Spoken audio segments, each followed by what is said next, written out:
ప్రతి అడుగులో నీ స్మరణ పరమానందమే. నీ భక్తుడై పుట్టడం నా గొప్ప వరమే. నీ సేవలో తరించడం నా అంతరంగ బలమే. శరణం శరణం శరణం శరణం శరణం. ఏదేమాయో లోకం అంతమాయే, నీ నామస్మరణే శాశ్వత సత్యమాయే.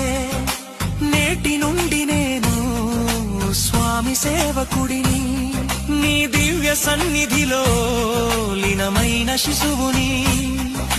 కార్తీక సోమవారం నీ మాల ధారణం, భక్తితో ఉరకలేస్తూ